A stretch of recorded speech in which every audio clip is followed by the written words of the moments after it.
She always just stare like that. You get used to it. A new hero has inherited the Captain America mantle from Steve Rogers, and frankly, the world wasn't ready. I enjoyed being that person that could sort of fill the shoes of the Marvel punching bag, as I called it. On this IMDb brief, the Falcon and the Winter Soldier star Wyatt Russell helps us break down John Walker's comic book history and this new take on Captain America. I'm not trying to be Steve. I'm not trying to replace Steve. I'm just trying to be the best Captain America I can be. It wasn't going to be the same as Steve. The last thing you'd ever want to do in the world is go, yeah, I'm trying to be like Steve Rogers. I mean, that would be a real dumb thing to do. You know, at first was like, well, I don't know if I'm your guy, if you need me to be who you need me to be. And then they were able to sort of convince me that I was good enough and be able to do what was needed to be done. I had some doubts in myself, I guess, but they helped me get over them. 8 decades of Captain America comic books have seen over a dozen characters wield the shield, including Wyatt Russell's John Walker, aka Super Patriot, aka US Agent, an Army vet created by writer Mark Gruenwald and artist Paul Neary in 1986 as a villainous counterpoint to Cap's unconquerable patriotism. Thank you, Captain. I'm pretty sure this guy's a war criminal now, but whatever. I have to show these videos. It's required by the state. Let's do it.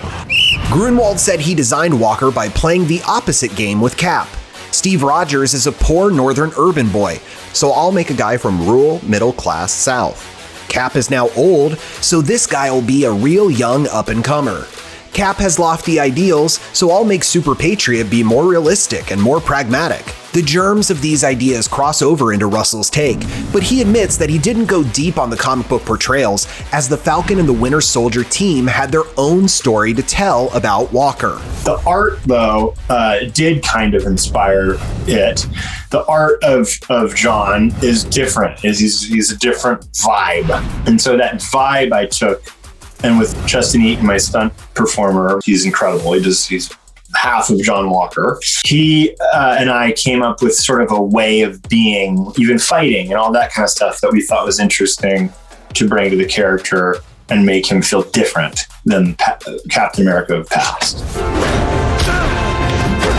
Although Walker clashes with Falcon and Winter Soldier, Russell hopes that his partnership with Lamar Hoskins, aka Battlestar, portrayed on screen by actor Clay Bennett, will inspire the pair to work out their differences. He and John work really well together because they have each other's back. They have a history together. Yeah, I think there's a lot everybody can learn from having a good partner where they seem to understand each other on a deeper level. And I think that Sam and Bucky can learn a little bit.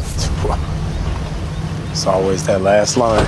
And as Russell puts it, the multifaceted Walker has room to grow within this show and beyond, as he discovers more about his past, perhaps digging into the tragedy that befell the older brother he idolized, a helicopter pilot named Mike who supposedly died in battle. The comic books also detail Walker's retirement from being Cap to become US Agent, a member of the West Coast Avengers, an LA-based branch of the Super Squad that also includes Hawkeye, who we'll soon see in his own MCU series, Hank Pym, who is set to return in 2022's Ant-Man and the Wasp, Quantumania, and the Vision, who could potentially be resurrected once again by an even more powerful Scarlet Witch. I don't understand this power, but I will.